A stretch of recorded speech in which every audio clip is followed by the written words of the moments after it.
Hi dears, welcome back to our channel. അപ്പോൾ നമ്മുടെ ഇന്നത്തെ വീഡിയോ എന്ന് പറയുമ്പോൾ ഭയങ്കര ഇൻട്രസ്റ്റിംഗ് ആയിട്ടുള്ളൊരു വീഡിയോ ആണ് കേട്ടോ.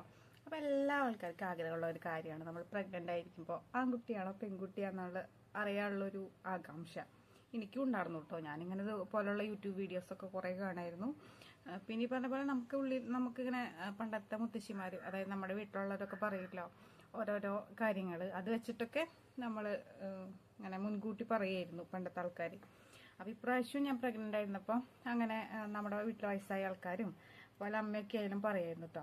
അപ്പോൾ അങ്ങനത്തെ കുറച്ച് കാര്യങ്ങളാണ്. അപ്പോൾ നിങ്ങൾക്കിത് കേൾക്കാൻ ഇഷ്ടപ്പെടുന്ന കാര്യമാണെങ്കിൽ വീഡിയോ ലൈക്ക് ചെയ്യുക. അതുപോലെ തന്നെ ഇതുവരെ സബ്സ്ക്രൈബ് ചെയ്യാത്ത കൂട്ടുകാരുണ്ടെങ്കിൽ ദയവ് ഇതൊന്ന് സബ്സ്ക്രൈബ് ചെയ്തിട്ട് കാണൂ കേട്ടോ. അപ്പം നമുക്ക് ഒന്നൊന്നായിട്ട് തുടങ്ങാം.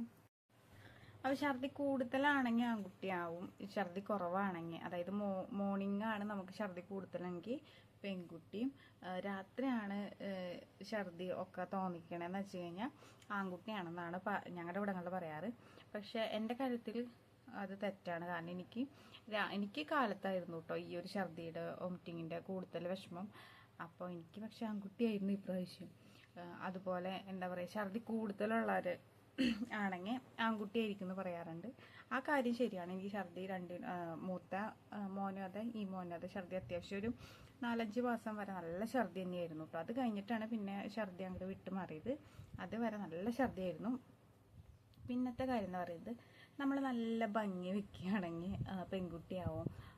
കറുത്തിരുണ്ട് കഴുത്തിലൊക്കെ നിറയെ വരകളൊക്കെ വന്ന് അങ്ങനെ ഭയങ്കരമായിട്ട് നമുക്ക് തന്നെ കണ്ണാടി നോക്കുമ്പോൾ ഇത് എന്ത് കോലാന്ന് തോന്നുന്ന വിധത്തിലൊക്കെ മാറുകയാണെങ്കിൽ ആൺകുട്ടിയാവും എന്ന് പറയാറുണ്ട്.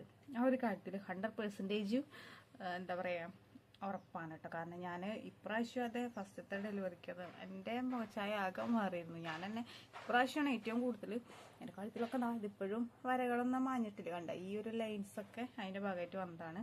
പിന്നെ ഞാനെന്ന് പറയുമ്പോൾ ഈ ഒരു ഇപ്പോഴാണ് ഡെലിവറിക്ക് ശേഷമാണ് കുറച്ചൊന്ന് കളറ് വെച്ച് വരുന്നത്. നല്ല രീതിയിൽ എന്ന് പറഞ്ഞു കഴിഞ്ഞാൽ നല്ല രീതിയിൽ കറുത്ത് കരിവാളിച്ചിട്ടാണ് കേട്ടോ ഇരുന്നത്. അവിടെ എൻ്റെ മുന്നത്തെ വീഡിയോസൊക്കെ എടുത്ത് നോക്കിയാൽ നിങ്ങൾക്ക് അറിയാം. ഇപ്പോഴത്തെ ചാനലിൽ ഉണ്ടാവില്ല, മുന്നത്തെ ചാനലിൽ ഉണ്ടായിരുന്നു കേട്ടോ. അപ്പം ഭയങ്കരമായിട്ട് ഇതായിരുന്നു കേട്ടോ. പിന്നെ പറയും നന്നാവുകയാണെങ്കിൽ നമ്മൾ പെൺകുട്ടിയായിരിക്കും, അല്ല ക്ഷീണമാണെങ്കിൽ ആൺകുട്ടിയായിരിക്കും എന്ന് ചിലർ പറയും. ചിലരത് മറിച്ചും പറയാറുണ്ട്. എൻ്റെ കാര്യത്തിൽ ഞാൻ അത്ര നന്നായിട്ടൊന്നും ഉണ്ടായിരുന്നില്ല, രണ്ടിനും നന്നായിട്ടൊന്നും ഉണ്ടായിരുന്നില്ല. ക്ഷീണം തന്നെയായിരുന്നു എനിക്ക്. ഫസ്റ്റത്തെ ഒരു 4-5 ആ മാസം കുറച്ച് നന്നായിട്ടുണ്ടായിരുന്നു. പിന്നെ അങ്ങോട്ട് ക്ഷീണം തന്നെയായിരുന്നു കേട്ടോ എനിക്ക്. അപ്പോൾ എനിക്ക് ആൺകുട്ടിയായിരുന്നു. പക്ഷേ പിന്നെയെന്ന് പറയുമ്പോൾ പണ്ടത്തെ അമ്മമാർ പറയും വയറ് നോക്കിയിട്ട്, വയറ് നല്ല വലിപ്പമുള്ള വയറ് മുകളിലേക്ക് കയറിയിട്ടുള്ളതാണെങ്കിൽ പെൺകുട്ടിയാണെന്നും, അതുപോലെ താഴ്ത്തിക്ക് ഇറങ്ങി നല്ല ഉരുണ്ട വയറാണെങ്കിൽ ആൺകുട്ടിയാണെന്നും പറയും കേട്ടോ. അതുപോലെ ആ കാര്യം നോക്കുമ്പോൾ എൻ്റെ ഇപ്പോഴത്തെ അത് മുന്നത്തെ അതെ അത്യാവശ്യം വലിപ്പം ഉണ്ടായിരുന്ന വയറ്, പക്ഷെ താന്നിട്ടായിരുന്നു, നല്ല ഉരുണ്ട് ഒതുങ്ങിയ വയറായിരുന്നു. ഒതുങ്ങിയ വയറാണെങ്കിൽ, കുറച്ച് താന്നിട്ടുള്ള വയറാണെങ്കിൽ ആൺകുട്ടിയാണെന്ന് അത് ഉറപ്പിക്കാം. നമുക്ക് ചിലവർക്ക് കണ്ടാൽ അറിയാം. പിന്നെ വലിയ വയറും ഇങ്ങോട്ട് കയറിയിട്ടാണ് നമ്മുടെ നെഞ്ചിൻ്റെ താഴെ തന്നെ വലിയ വയറാണെങ്കിൽ പെൺകുട്ടിയാവും. പിന്നെ ഡെലിവറിയുടെ സമയത്തൊക്കെ കുറച്ച് അങ്ങോട്ട് ഇറങ്ങും. ആ സമയമാകുമ്പോൾ നമുക്ക് അറിയാൻ പറ്റില്ല. കുറച്ചും കൂടി മുന്നേ ആണെങ്കിൽ നമുക്ക് നോക്കിയറിയാം.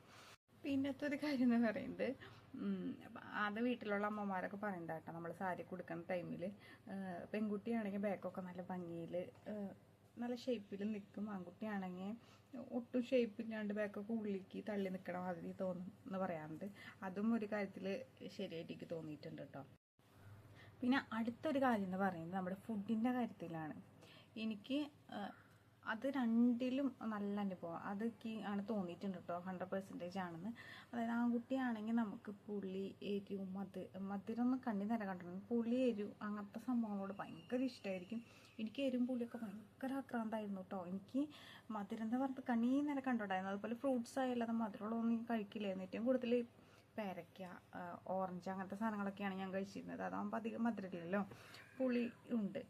അപ്പോൾ അതുപോലെ കറികൾക്കൊക്കെ നല്ല എരിവ് വേണം എനിക്ക്. ഞാൻ വറുത്ത ചമ്മന്തി കൂട്ടിയാലും ചോറിനായിരുന്നു കേട്ടോ. ആ ഒരു കാര്യത്തിലേക്ക് അനുഭവമാണ്. അതുപോലെ പെൺകുട്ടികൾ പ്രഗ്നൻ്റ് ആയിരിക്കുന്ന ടൈമിലേക്ക് ലഡ്ഡും ജിലേബിയൊക്കെ ഭയങ്കര ഇഷ്ടമായിരുന്നു കേട്ടോ. അത് 2 പ്രഗ്നൻസിയിലും അതെ പെൺകുട്ടികളായിരിക്കുമ്പോൾ. അപ്പോൾ ആ ഒരു സംഭവം നല്ല എനിക്ക് ഉറപ്പാണ് കേട്ടോ. എരിവും പുളിയും ആണ് എനിക്ക് ഈ പ്രാവശ്യം. അതുപോലെ ഫസ്റ്റത്തെ ഡെലിവറിയുടെ ആ ഒരു പ്രഗ്നൻസി ടൈമിൽ എനിക്ക് ഭയങ്കരമായിട്ട് ഇഷ്ടമുള്ള കാര്യങ്ങളായിരുന്നു. അപ്പോൾ അതെനിക്ക് കുറച്ച് എന്താ പറയുക ശരിയായിട്ട് തോന്നിയിട്ടുണ്ട്. എല്ലാവർക്കും അങ്ങനെയാണോന്ന് അറിയില്ല. ഇതൊക്കെ നമ്മുടെ ഒരു സങ്കല്പങ്ങളും അതുപോലെ ആൾക്കാർ ഇങ്ങനെ പണ്ടത്തെ ആൾക്കാർ അങ്ങനെയാണ് പറഞ്ഞിരുന്നത്. അതൊക്കെ വെച്ചിട്ടാണ് കേട്ടോ, അല്ലാണ്ട് ഇത് ഇപ്പോൾ 100% ശരിയാവണമെന്നൊന്നും ഇല്ല. പിന്നെ പറഞ്ഞിരുന്നു പെൺകുട്ടികളാണെങ്കിൽ നമുക്ക് നല്ല മുടി കൊഴിച്ചിലുണ്ടാവും, ആൺകുട്ടികളാണെങ്കിൽ നല്ല രീതിയിൽ മുടി വളരും എന്നുള്ളത്. ആ കാര്യം എനിക്ക് ശരിയായിട്ട് തോന്നിയിട്ടില്ല. ഈ ഡെലിവറിക്ക് ശേഷമാണ് ഇപ്പം മുടിയൊക്കെ നല്ല രീതിയിൽ കൊഴിച്ചിലൊക്കെ നിന്നത്. പ്രഗ്നൻ്റ് ആയിരിക്കുന്ന ടൈമിൽ നല്ല കൊഴിച്ചിലുണ്ടായിരുന്നു കേട്ടോ. അപ്പോൾ ആ ഒരു കാര്യമൊക്കെ അത്ര ശരിയായിട്ട് തോന്നിയില്ല. പിന്നത്തെ ഒരു കാര്യം എന്ന് പറയുന്നത്, നമുക്ക് ഒരു 7 മാസത്തിന് ശേഷം നമ്മുടെ വയറിൻ്റെ മുകളിൽ കൂടെ ഒരു ബ്ലാക്ക് കളർ വര ഉണ്ടാവും. ഇങ്ങനെ അതിനെന്തോ ഒരു വര എന്ന് പറയും, എനിക്ക് അതിൻ്റെ പേരറിയില്ല. അപ്പോൾ ആ വര നമ്മുടെ മുകളിൽ തൊട്ട് ഏറ്റവും വയറിൻ്റെ അടിവര ഉണ്ടെങ്കിൽ പെൺകുട്ടിയാണെന്നും, അല്ല നല്ല രീതിയിൽ ഞാൻ വിശർക്കുന്നുണ്ട് കേട്ടോ, കാരണം ഫാന് കറണ്ടില്ല. അപ്പോൾ ആ വര നമ്മുടെ പൊക്കിളിൻ്റെ അവിടെ വരെയാണ് ഉള്ളതെങ്കിൽ ആൺകുട്ടിയായിരിക്കും എന്നുള്ളത് പറഞ്ഞിട്ടുണ്ട്. അപ്പോൾ അത് ഈ പ്രാവശ്യം എൻ്റെ ശരിയായിരുന്നു. എനിക്ക് ആ ബ്ലാക്ക് കളർ വര കറക്റ്റ് നമ്മുടെ പൊക്കിളിൽ അവിടെ വരെ ഉണ്ടാണെന്നുള്ളൂ. അപ്പോൾ ആ കാര്യം എനിക്ക് അങ്ങനെ ഇതായിട്ട് തോന്നി. ഇതൊക്കെ ഞാൻ നേരത്തെ പറഞ്ഞിരുന്നു 100% ശരിയാവണമെന്നില്ല. പിന്നത്തെ ഒരു കാര്യം എന്ന് പറയുന്നത്, നമ്മൾ സ്കാൻ ചെയ്യുമ്പോൾ ഉണ്ണികളുടെ ഹാർട്ട് ബീറ്റ് നോക്കും. അപ്പോൾ ഈ ഹാർട്ട് ബീറ്റ് ഉണ്ടല്ലോ, ഈ 160 മുകളിലേക്ക് പോവുകയാണെങ്കിൽ, അതായത് 160 അതിൻ്റെ മുകളിലേക്ക് എപ്പോഴും നിൽക്കുകയാണെങ്കിൽ പെൺകുട്ടിയാവാനും, 160 താഴെ എപ്പോഴും ഒരു 154 140 അങ്ങനെ കുറഞ്ഞു വരികയാണെങ്കിൽ ആൺകുട്ടി ആവാനും സാധ്യതയാണെന്നാണ് പറയാറ്. അതും ഈ പറഞ്ഞ പോലെ ഡോക്ടർമാർ പറയുന്നതല്ല, നമ്മൾ കണ്ടുപിടിച്ചേക്കുന്നതാണ്.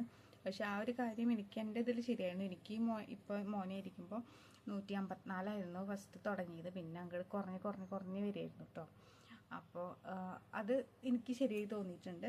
അതുപോലെ ഗേൾസ് ഉള്ളവരും അങ്ങനെ പറയുന്നത് കേട്ടിട്ടുണ്ട്, അങ്ങനെ 160 ആ ഒരു ഇതിലാണ് നിന്നിരുന്നതെന്നൊക്കെ. അതിലും അധികം 150 അധികം അങ്ങോട്ട് കുറയാറില്ലായിരുന്നു. പക്ഷെ ഇവനൊക്കെ 140 145 130 അങ്ങനെ കുറഞ്ഞ് വരികയാണ് ഉണ്ടായിട്ടുള്ളത് മോനെ ഇരിക്കുമ്പോൾ. പിന്നെ എനിക്ക് എൻ്റെ ഒരു അനുഭവമാണ് കേട്ടോ. എനിക്ക് ഫസ്റ്റത്തെ മോനെ ഗർഭിണിയായിരിക്കുമ്പോഴും ഇപ്പോഴത്തെ മോനെ ഗർഭിണിയായിരിക്കുമ്പോഴും എനിക്ക് ലെഫ്റ്റ് സൈഡിലാണ് അനക്കം തുടങ്ങിയതും കൂടുതൽ അനക്കം ഉണ്ടായിരുന്നത് മടിയാണ്. റൈറ്റ് സൈഡിൽ അനങ്ങും കുറേ കഴിയുമ്പോൾ അവർ പൂർണ്ണ വളർച്ചയെത്തിയ ശേഷം എല്ലാവിടെയും നമുക്കൊരു അനക്കം പോലെ തോന്നും.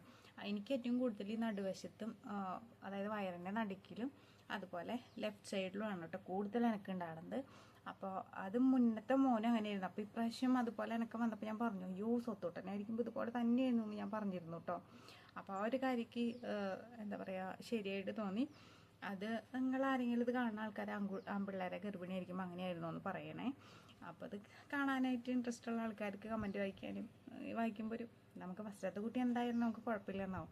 രണ്ടാമത്തെ കുട്ടീനെ പ്രഗ്നൻ്റ് ആയിരിക്കുമ്പോൾ നമുക്ക് ആഗ്രഹം ഉണ്ടാവും, ഇപ്പോൾ ഇന്നതായ കൊള്ളാമായിരുന്നു എന്നൊരു, പിന്നെ അതുപോലെ ക്യൂരിയോസിറ്റി എല്ലാവർക്കും ഉണ്ടാവും. അപ്പോൾ ജസ്റ്റ് ഒരു തമാശ പോലെ വീഡിയോ ചെയ്യണമെന്നുള്ളൂ, അല്ലാണ്ട് എന്ത് കുട്ടിയായാലും നമുക്ക് കുഴപ്പമില്ല. ദൈവം എന്ത് കഴിഞ്ഞിട്ട് സ്വീകരിക്കുക. എന്താ പറയുക, വൈകല്യങ്ങളൊന്നും ഇല്ലാണ്ട് നല്ല മക്കളേനെ ദൈവം അനുഗ്രഹിച്ചാൽ മതി എല്ലാവർക്കും അല്ലേ. അപ്പോൾ ഇന്നത്തെ വീഡിയോ എത്രയുള്ളൂ. നിങ്ങൾക്ക് ഇഷ്ടപ്പെട്ടെങ്കിൽ നമ്മുടെ ചാനൽ സബ്സ്ക്രൈബ് ചെയ്യാം, അതുപോലെ തന്നെ വീഡിയോ ലൈക്ക് ചെയ്യുക. നിങ്ങൾക്ക് വല്ല കമൻസൊക്കെ എഴുതണമെന്നുണ്ടെങ്കിൽ ഒന്ന് കമൻസ് എഴുതുക. അപ്പോൾ അത് വായിക്കുമ്പോൾ എനിക്കൊരു സന്തോഷമാണ്.